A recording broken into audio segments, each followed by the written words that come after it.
Actually ഇന്ന് ഞാൻ actually കൊച്ചിയിലേക്ക് ഷിഫ്റ്റ് ചെയ്യായിരുന്നു. കോഴിക്കോട് കൊച്ചിയിലേക്ക് ഇവിടെ ഒരു ഫ്ലാറ്റൊക്കെ എടുത്തുകൊണ്ട് ഷിഫ്റ്റ് ചെയ്യായിരുന്നു. അങ്ങനെ ഷിഫ്റ്റിങ്ങിൻ്റെ ഇടയിലാണ് ഇതുപോലെ ഫോൺ സൈലൻ്റാക്കി വെച്ച് ഷിഫ്റ്റ് ചെയ്തുകൊണ്ടിരിക്കുന്ന സമയത്ത് ഒരു കോൾ വന്നു, അറിഞ്ഞില്ല എന്നൊക്കെ ചോദിച്ചിട്ട്. സോ അൺഎക്സ്പെക്റ്റഡ് ആയിട്ടുള്ളൊരു സംഭവമായിരുന്നു ഇന്ന്. അതിപ്പോഴും മൈൻഡിലിട്ട് പ്രോസസ്സ് ചെയ്തുകൊണ്ടിരിക്കുകയാണ്. ഇപ്പോൾ സംഭവിച്ച കാര്യങ്ങൾ ഐ തിങ്ക് ഒരു 1 hour മുമ്പേ സംഭവിച്ച കാര്യങ്ങളൊക്കെ ഇപ്പോഴും പ്രോസസ്സ് ചെയ്തുകൊണ്ടിരിക്കുകയാണ്. ഹാപ്പിയാണ്, എന്താ ഭയങ്കര ഹാപ്പിയുണ്ട്. കുറേ വേർഡ്സ് ഒന്നും പറയാൻ കിട്ടുന്നില്ല. ഇപ്പോൾ എന്താ വെച്ചാൽ എനിക്ക് മാത്രമല്ല, ഹോൾ ക്രൂ 5 കാറ്റഗറിയിലെങ്ങാനും നമുക്ക് അവാർഡ് കിട്ടിയിട്ടുണ്ട്.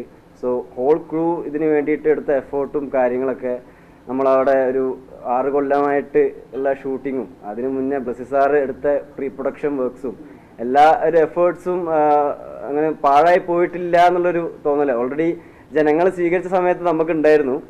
ഇപ്പോൾ അത് കുറേ വെറ്ററൻസ് ആയിട്ടുള്ള ഡയറക്ടേഴ്സും എല്ലാവരും ഉള്ളൊരു ജൂറി നമ്മുടെ ഒരു പ്രൊഡക്റ്റിനെ, നമ്മുടെ ഒരു ആർട്ട് വർക്കിനെ അപ്രിഷ്യേറ്റ് ചെയ്യുന്നത് കാണുമ്പോൾ അത് ഒരു തുടക്കക്കാരൻ എന്നുള്ള നിലയിൽ എന്നെ സംബന്ധിച്ചിട്ട് ഒരു വളരെ വലിയ കാര്യമാണ്. കാരണം മേ ബി അറിയില്ല ഇതെങ്ങനെ എക്സ്പ്രസ് ചെയ്യേണ്ടതെന്ന് എനിക്കറിയില്ല. ഒരു എക്സൈറ്റഡ് ആണ് വളരെയധികം. ഗോകുലിന്റെ പഠിത്തവും ആരോഗ്യവും ഒക്കെ കളഞ്ഞു എന്നാണ് സംവിധായകൻ പറഞ്ഞത്. അതിന്റെ ആ ഒരു ആത്മാർത്ഥതയ്ക്ക് അല്ലെങ്കിൽ ഒരു സമർപ്പണത്തിന് കിട്ടിയ ഒരു അംഗീകാരമാണ്. ഇപ്പോൾ ഈ ഒരു സിനിമ ചെയ്യുന്ന സമയത്ത് എന്നെ സംബന്ധിച്ചിട്ട് എനിക്ക് ഒരു സിനിമയിൽ ഒരു ആക്ട് ചെയ്യണം. ആക്ട് ചെയ്യുമ്പോൾ എനിക്ക് കിട്ടുന്ന ഒരു പ്രത്യേക ഒരു കൈൻഡ് ഓഫ് ഫീലിംഗ് ഉണ്ട്. അപ്പോൾ അത് ആയിരുന്നു എനിക്ക് ആ സിനിമയുടെ പ്രോസസ്സിൽ മൊത്തം കിട്ടിക്കൊണ്ടിരുന്നത്. ഓരോ പ്രോസസ്സിലാകുമ്പോഴും ക്യാരക്ടർ ഡെവലപ്പ് ചെയ്യുമ്പോഴും ഷൂട്ട് ചെയ്യുന്ന സമയത്തൊക്കെ. ആ സമയത്ത് ഇപ്പോൾ സാധാരണ കോളേജിലൊക്കെ പോകുന്നത് പോലെ എനിക്ക് പോകാൻ പറ്റിയിട്ടില്ല. കുറേ ഷൂട്ടിങ്ങിന് വേണ്ടിയിട്ട് ഞാൻ പോകേണ്ടി വന്നിട്ടുണ്ട്. അതുപോലെ സെമ്മോട്ടൊക്കെ ആയിട്ടുണ്ട് കോളേജിൽ നിന്ന്. ബട്ട് സ്റ്റിൽ ഞാൻ ഇതിനു മുന്നേ എവിടെയോ പറഞ്ഞിട്ടുണ്ട്, അപ്പോൾ ഒരു 1000കണക്കിന് ആളുകൾ ഡിഗ്രിയൊക്കെ എടുത്തിട്ട് ഒരു കൊല്ലം കേരളത്തിൽ നിന്ന് ഇന്ത്യയിൽ നിന്നൊക്കെ പോകുന്നുണ്ടാവും. ബട്ട് ആടുജീവിതം പോലുള്ളൊരു സിനിമയിൽ ഒരു മേ ബി ഒരു മാഗ്നം ഓപ്പസ് ആയിട്ടുള്ള, മോളിവുഡിൻ്റെ തന്നെ മാഗ്നം ഓപ്പസ് ആയിട്ടുള്ളൊരു സിനിമയിൽ ഇത്ര ഒരു പിവോട്ടലായിട്ടുള്ളൊരു ക്യാരക്ടർ ചെയ്യാൻ കിട്ടുക എന്നുള്ളത് അങ്ങനെ എല്ലാവർക്കും കിട്ടുന്നൊരു ഭാഗ്യമല്ല. സോ എൻ്റെ സ്വപ്നം ഈ ഇത്ര അടുത്തിങ്ങനെ നിൽക്കുമ്പോൾ ഞാനതിനെ കുറച്ച് കൈ എത്തി പിടിച്ചു. അപ്പോൾ അതിനൊക്കെ കിട്ടിയൊരു അംഗീകാരമായിട്ടാണ് എനിക്ക് തോന്നുന്നത്. പിന്നെ ബ്ലസ്സി സാർ എന്നെ കാര്യത്തിൽ ഭയങ്കരധികം കൺസേൺഡ് ആയിരുന്നു ആ സമയത്തൊക്കെ. കാരണം എൻ്റെ ഇതുപോലെ പഠിത്തം പോയി, ഹെൽത്തൊക്കെ കുറച്ച് വീക്കായി. ആ സമയത്ത് അമ്മയൊക്കെ ബ്ലസ്സി സാറെ വിളിച്ച് ചീത്തയൊക്കെ പറഞ്ഞിട്ടുണ്ടായിരുന്നു.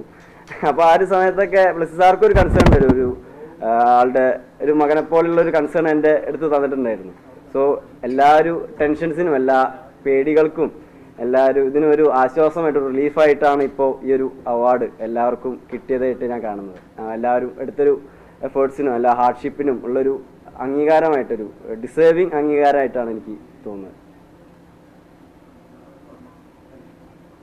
സോഷ്യൽ മീഡിയയിൽ സിനിമ ഇറങ്ങിക്കഴിഞ്ഞ് വളരെ ഭീകരമായ ഒരു വിഷ്വലും ഉണ്ടായിരുന്നു ഗോകുലിന്റെ ഒരു ബോഡി ട്രാൻസ്ഫോർമേഷന്റെ കൂടെ വന്നത്.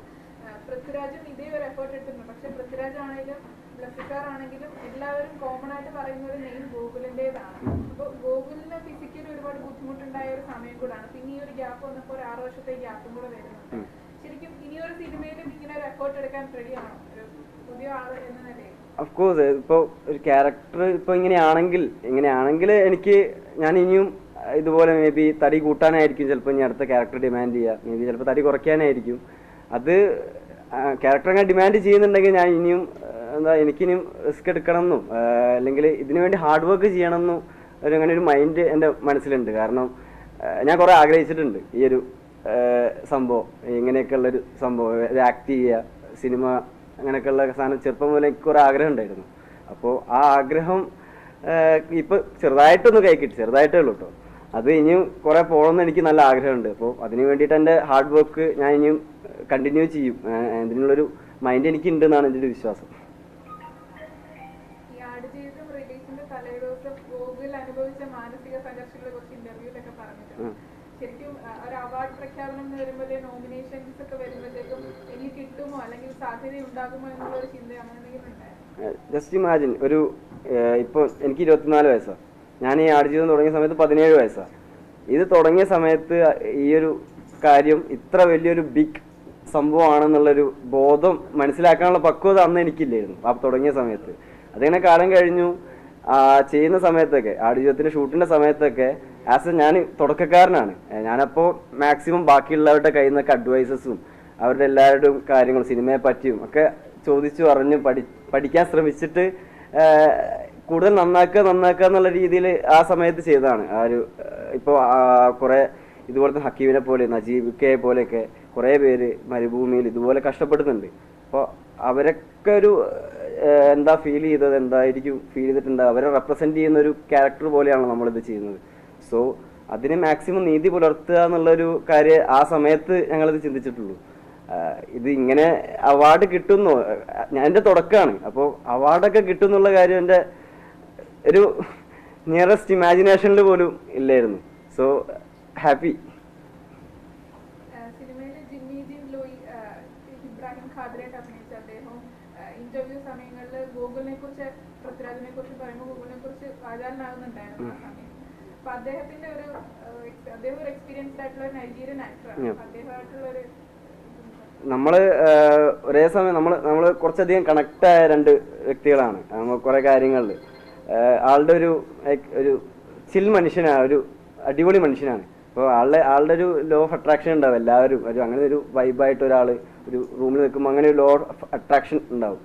അതുപോലെ തന്നെ ആൾ ആക്ട് ചെയ്യുന്ന സമയത്ത് ഒരു കൈൻഡ് ഓഫ് മെഡിറ്റേറ്റീവ് ഒരു പോലെ ആക്ട് ചെയ്യുന്നതിന് മുന്നേ വേറൊരാളായിരിക്കും. ആക്ട് ചെയ്ത് തുടങ്ങുന്ന സമയത്ത് ആളൊരു സബ്റ്റിലായിട്ടുള്ള എക്സ്പ്രഷൻസ്, അങ്ങനെ കുറേ സാധനങ്ങൾ ഞാൻ നേരിട്ട് കണ്ട് എക്സ്പീരിയൻസ് ചെയ്യാൻ പറ്റിയിട്ടുണ്ട് കൂടെ അഭിനയിക്കുമ്പോഴൊക്കെ.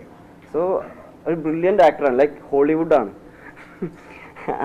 ആ ഒരു ആക്ടറാണ്. സോ ആളുടെ കൂടെ വർക്ക് ചെയ്യാൻ പറ്റിയത് ഒരു വണ്ടർഫുൾ എക്സ്പീരിയൻസ് ആണ്. കാരണം നമ്മുടെ ഒരു മോളിവുഡ് രീതികളിലല്ലാതെ ആൾ പറയുന്ന കഥകൾ, ആൾ പറയുന്ന സെറ്റിലെ കഥകൾ ഒക്കെ പുറത്തുള്ള കുറേ കഥകളായിരുന്നു. അപ്പോൾ ആളുടെ കഥകൾ കേൾക്കുക, ആളുടെ എക്സ്പീരിയൻസ് കേൾക്കുക, ഒരു ആക്ടിങ്ങിനെ, ഒരു ആക്ടറിനെ, ഒരു ക്യാരക്ടറിനെ അപ്രോച്ച് ചെയ്യുന്ന രീതി കേൾക്കുക, അതെനിക്ക് പറഞ്ഞു തരിക ചെയ്യുന്നത്.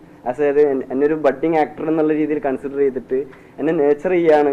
ജിമ്മിച്ചായ മാത്രമല്ല കേട്ടോ, കാര്യം ബ്ലസ്സി സാറാണെങ്കിലും ഇപ്പോൾ രാജുവേട്ടനാണെങ്കിലും ബാക്കിയുള്ള എല്ലാ ആക്ടേഴ്സും, റിക്ക് ആയാലും താലിബ് സാറായാലും അവരൊക്കെ എനിക്ക് തന്നൊരു കൈൻഡ് ഓഫ് നേച്ചറിങ്ങും സ്നേഹവും ഉണ്ട്. അതൊക്കെ കൂടിയാണ് ഈ ഒരു അവാർഡിലേക്ക് എത്തിച്ചത്. അവാർഡിലുപരി ഇപ്പോഴും എനിക്ക് ഹക്കീമിന് വേണ്ടി കിട്ടുന്ന ഒരു ലവ് ഉണ്ട്. സാധാരണ ഇവിടെയുള്ള എല്ലാ ആൾക്കാരുടെ കയ്യിൽ നിന്നും കിട്ടുന്ന ഒരു ലവ് ഉണ്ട്. അത് എനിക്ക് കിട്ടാൻ കാരണവും ഇവരൊക്കെ തന്നെയാണ്, ഈ ക്രൂ മൊത്തമാണ്. കാരണം അവരൊക്കെ എന്നെ ഒരു ബ്രദറിനെ പോലെ, ഒരു അനിയനെ പോലെ, മകനെ പോലെയൊക്കെ നേച്ചർ ചെയ്യുകയൊക്കെ ചെയ്തു. അപ്പോൾ